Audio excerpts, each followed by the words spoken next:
Les étalons du Burkina arrachent leur ticket pour la demi-finale de la CAN 2017 et c'est tout un peuple qui se met debout pour acclamer cette victoire. Dans ce journal, nous vous ferons revivre les émotions des Burkinabés depuis le Gabon jusqu'au Burkina Faso en passant par l'Éthiopie où le président du Faso a suivi le match depuis Addis Abeba. L'ouverture officielle du sommet du 28e sommet de l'Union africaine à Addis Abeba, c'est pour demain 30 janvier.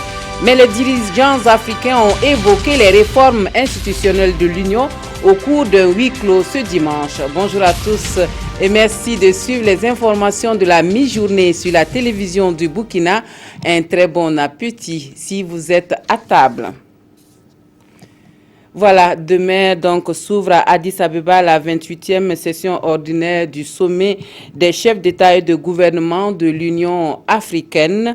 Il est attendu de ce sommet l'élection du nouveau président de la commission de l'UA et le renouvellement de toutes les instances, ces instances dirigeantes. Mais déjà, les chefs d'État et de gouvernement se sont retrouvés à huis clos ce dimanche matin pour une réflexion sur les réformes institutionnelles de l'Union. Suivons le compte-rendu de nos envoyés spéciaux dans la capitale éthiopienne, Souleymane Sanou, Aboubakar Sagnon. C'est dans l'une des salles du siège de l'Union africaine située juste derrière moi que les chefs d'État et de gouvernement de l'Union africaine sont réunis à huis clos pour discuter de la réforme institutionnelle de l'organisation. Lors de ce conclave qui se tient un jour avant l'ouverture officielle des travaux du 28e sommet de l'Union africaine, les chefs d'État et de gouvernement vont examiner les propositions de réformes faites par Paul Kagame, le président rwandais qui avait été commis à cette tâche en juillet 2016 à Kigali. L'objectif de ces réformes, c'est de parvenir à une meilleure organisation de l'Union et surtout à un meilleur fonctionnement de ses organes. Voilà, c'était donc l'extase hier au stade de l'amitié sino-gabonaise de Libreville à l'ouverture du score par Aristide Bansé à la 80e minute, suivi du but de Préjus Nakoulman à la 82e minute.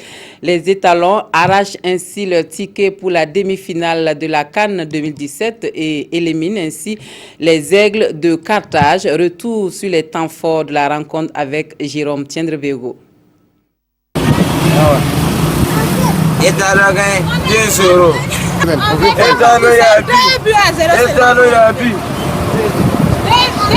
Comme s'il l'avait vu en songe. Le Burkina, comme en 1998, n'a pas eu pitié de la Tunisie. Après une première partie plutôt tranquille, les garçons de Paulo Duarte ont complètement pris le jeu à leur compte en seconde période. Mais il a fallu attendre l'entrée d'Aristide Bansé à la 76e minute pour que l'attaque tranche. 5 minutes après son entrée en jeu, Mr. Benz, comme on l'appelle partout ailleurs en Afrique, est décalé sur coup franc par Bertrand Traoré. Sa frappe échappe à la détente de Matlouti. Calais, le mur qui monte mais qui saute, Sliti qui saute, notamment avec Lamar qui va laisser un espace. Matlouti est trop court et Bansé ouvre le score. Pour la Tunisie, il reste à peine 12 minutes pour réagir. Matlouti trop court. Les filets vont trembler. Et le Burkina qui marque. Moins de 10 minutes à jouer et les Aigles déploient leurs ailes. Dans le jeu parce qu'ils ont disparu. Mais l'Aigle de Carthage fera un atterrissage catastrophique. Ballon qui s'élève bien, la tête de Bans qui est partout, défensivement et offensivement. Et là, un contre probable avec un 2 contre Matlouti qui est sorti. Oh, Matlouti qui est sorti, le but est vide. Le but est vide, le but tunisien est vide. Et ça fait 2-0. La Tunisie est KO. C'est Nakoulma qui donne la victoire et la qualification au Burkina Faso. Sur ce corner tunisien, le ballon est repoussé. Pour le Burkina, ça part en une course incroyable. Matlouti qui rate sa sortie, qui ne voulait pas évidemment avoir le rouge. C'est repoussé par Bansé. Tête défensive d'Aristide Bansé. La chasse de Blati Touré appelle Préjus Nakoulman en mode TGV. Il brûle la politesse à Matlouti et la suite se passe de commentaires. N'est qu'ici l'attaquant tunisien Kénissi. Nakoulma qui résiste à la sortie du gardien. Là tranquillement il va placer ce ballon de l'intérieur du pied. Le contrôle est bon. Matlouti hésite évidemment Arrêter le joueur, ça serait le rouge. En 4 minutes, les étalons plient les aigles pour la deuxième fois en quart de finale de Coupe d'Afrique des Nations de football. Et voici les étalons en demi-finale. De vrai outsider puisqu'elle bat la Tunisie 2-0, c'est un score assez net. Elle a très bien géré. Voilà, le président du Faso a célébré la victoire des étalons hier à Addis Abeba dans son hôtel avec toute sa délégation, dans son hôtel donc, où il séjourne dans le cadre du 28e sommet de l'UA. Rochmark Christian Kaboré a suivi le match des étalons contre les Aigles de Carthage de bout en bout et en véritable supporter, il a soutenu l'équipe nationale dans une ambiance détendue et c'est la même explosion de joie que l'on a notée à Dédougou. Le Premier ministre a suivi le match de bout en bout également. Suivez plutôt. Écharpe des étalons autour du cou, le président du Faso, entouré de certains membres du gouvernement et de ses proches collaborateurs, suit avec intérêt le match des étalons. L'enjeu est de taille, l'équipe nationale joue sa qualification pour les demi-finales de la CAN face aux Aigles de Carthage. Et en de pareilles circonstances, la passion du foot et l'amour de la patrie prennent légitimement le dessus.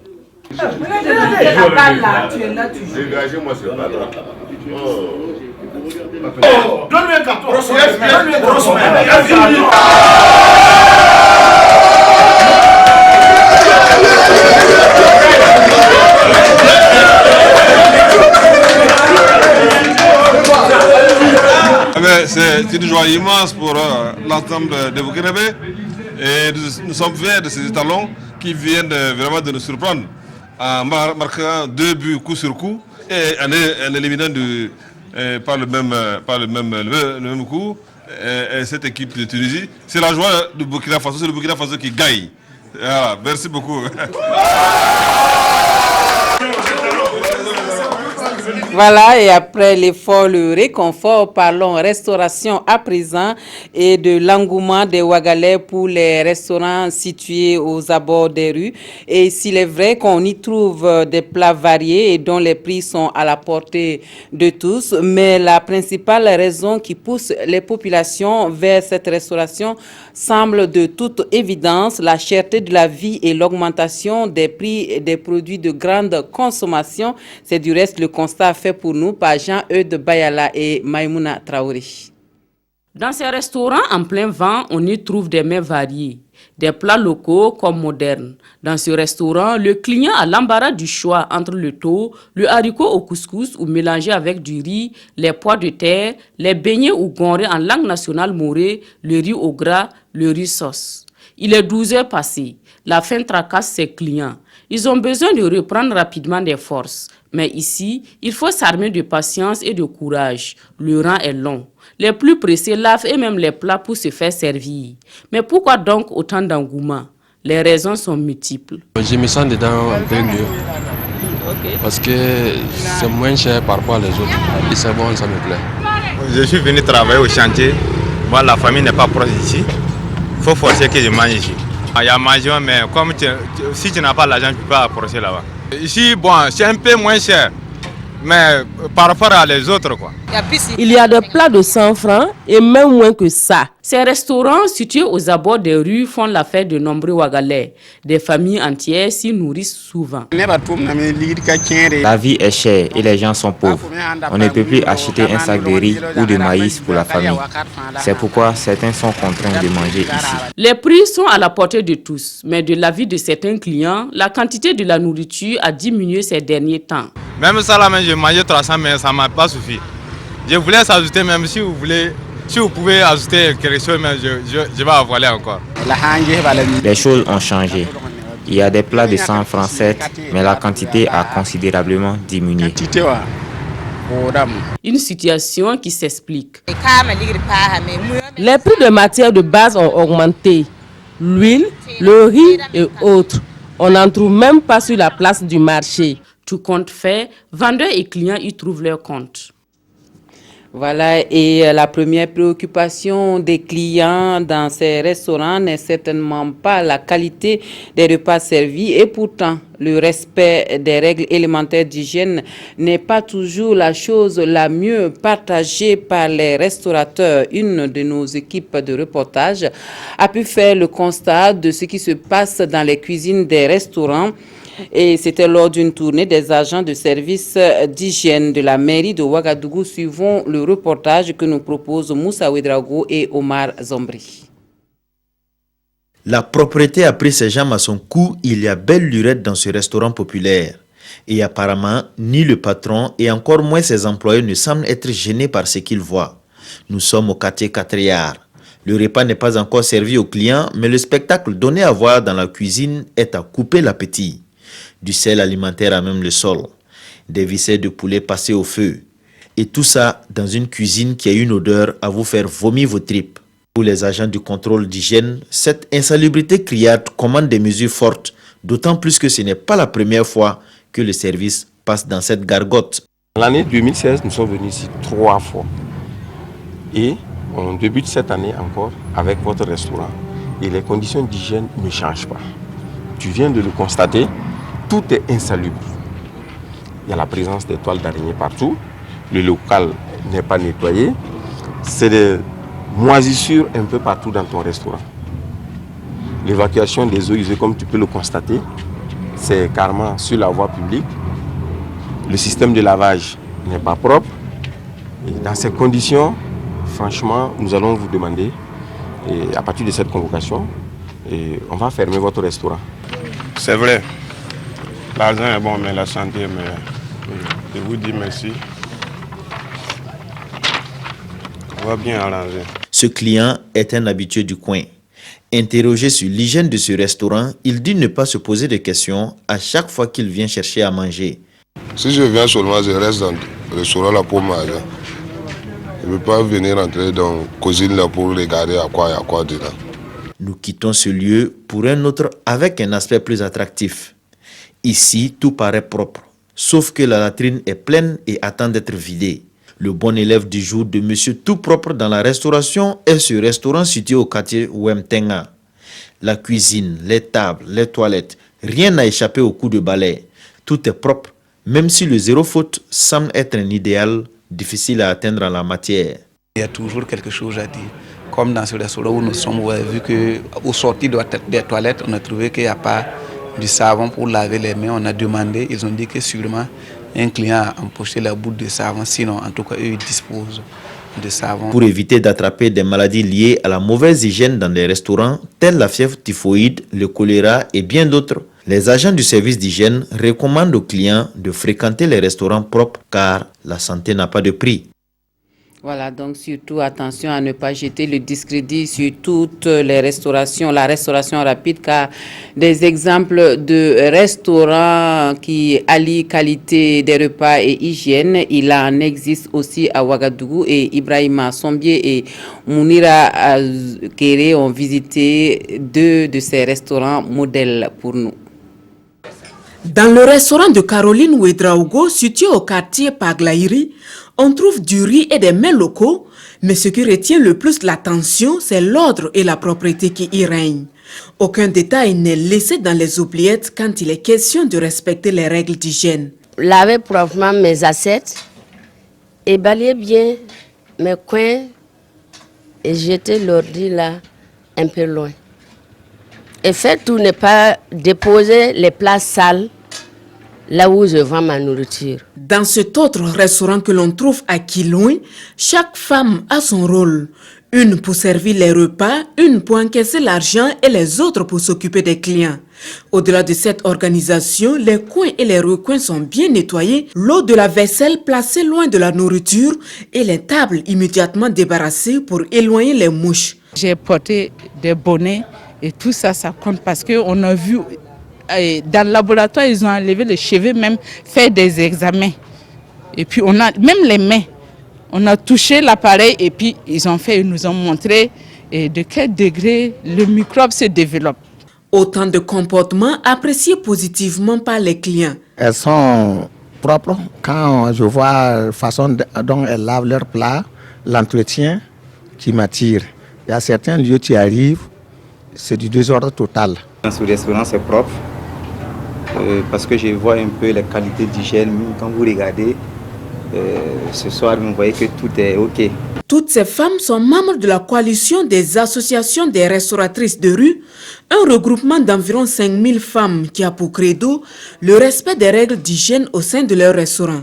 Et pour cela, elles ont à leur côté l'ONG ASMAT, une structure d'aide au développement endogène qui fait de la promotion des bonnes pratiques en matière d'hygiène alimentaire son cheval de bataille. Nous avions pu développer une série de modules, notamment des modules en lien avec l'hygiène et l'assainissement du cadre de vie.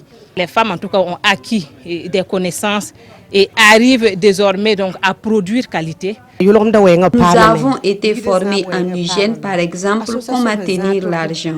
Quand on sert le repas, on ne doit plus toucher l'argent avec la même main, car l'argent c'est du poison. Propreté rime avec confiance de la clientèle, c'est la conviction de ces femmes, membres de la coalition des restauratrices de rue, qui invitent les personnes exerçant dans la restauration au strict respect des règles d'hygiène. Voilà un mot de culture pour refermer ce journal avec le festival Nord-Sud d'intégration culturelle entre Français et Burkinabés qui déroule le programme de sa 5e édition depuis hier à Tinkodogo.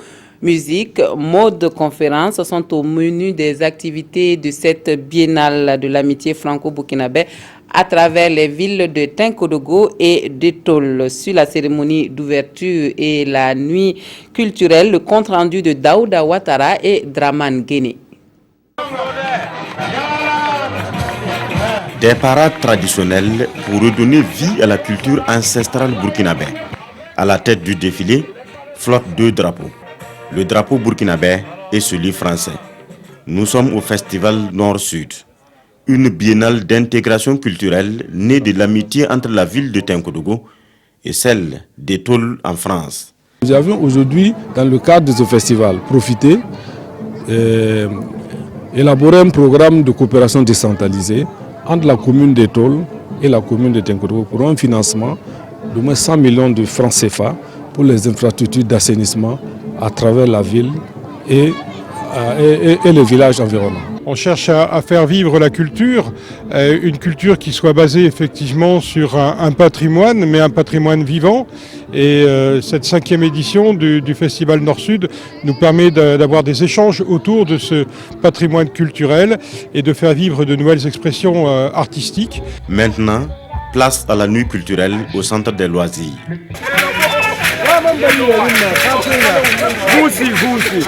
Un couple français se balade sur la piste. C'est le spectacle des partenaires. En face, des troupes du terroir. Et en fait, je suis tombé amoureux de cette ambiance-là africaine. En France, on en fait également. En France, les spectacles traditionnels, on appelle ça des danses folkloriques. De la musique moderne, il y en avait aussi à voir avec le groupe Tenko Gaz. L'apothéose de la soirée est assurée par Dez Altinou avec tout son staff.